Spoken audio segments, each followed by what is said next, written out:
ne ranceront pas comme elles sont, elles changeront.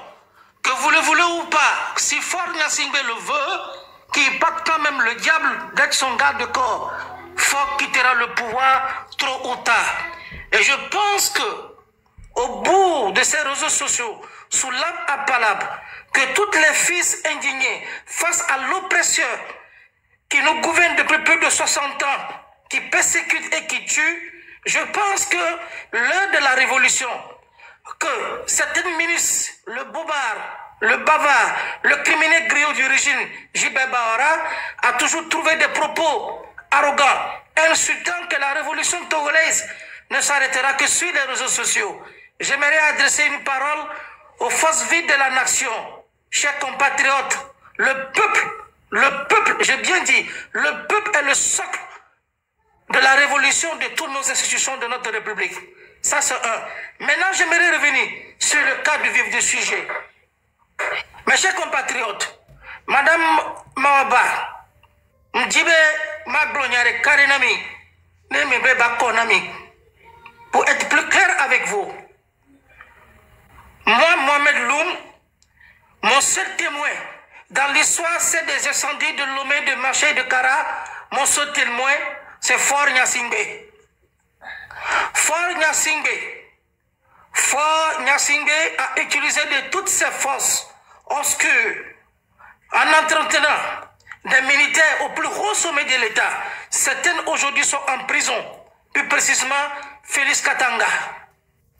Faure Gnassingbé a ordonné, je dis et je pèse bien mes mots, car je ne parle pas parce qu'aujourd'hui nous sommes libérés. Je parle de ce combat dans le milieu carcéral bien avant ma libération.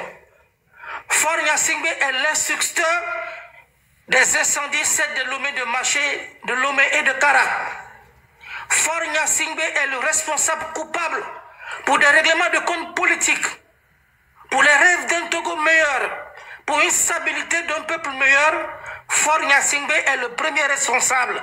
Je dis et je précise et je le signe, car au cours du dialogue politique national qu'il y a eu entre l'opposition par rapport à la pression de la rue, que les fils du Togo, dans sa diaspora, y compris sur le plan national, se sont mobilisés en un seul peuple pour combattre le pouvoir sanguinaire qui nous gouverne depuis plus de 60 ans. Je mesure bien mes mots, ma liberté provisoire que le gouvernement de Faure Gnassingbé, en question lui-même, m'a accordé afin que je puisse retrouver la liberté. Je tiens à vous dire, ce n'est pas une liberté juridique, c'est un deal, je pèse bien mes mots, qui ont été faits en accord des chefs d'État de la sous-région, plus précisément Nana Akufo-Addo, la diplomatie des groupes de 5, y compris Alpha Condé et l'Union européenne. Madame, chère compatriote, Madame Mawaba, je tiens à vous dire, je m'attelle bien mes mots. Faure Gnassingbé est le premier criminel auquel ce régime de ces incendies profite à son intérêt obscur, criminel, qui profite de cela pour vivre au sommet de l'État, pour persécuter les Togolais. Je voulais revenir sur le cas d'Afesio, qui est le sujet du moment, de l'instant. L'histoire nous propose encore l'opportunité de donner notre vision, de donner notre regard sur la situation de notre cher pays, le Togo. Un pays qui nous appartient tous et à toutes.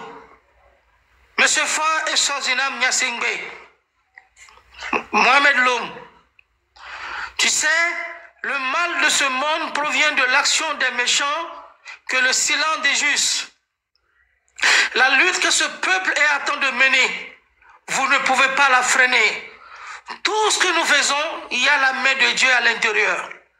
Le peuple ne restera pas meilleur face à l'oppressité que vous faites contre la nation togolaise.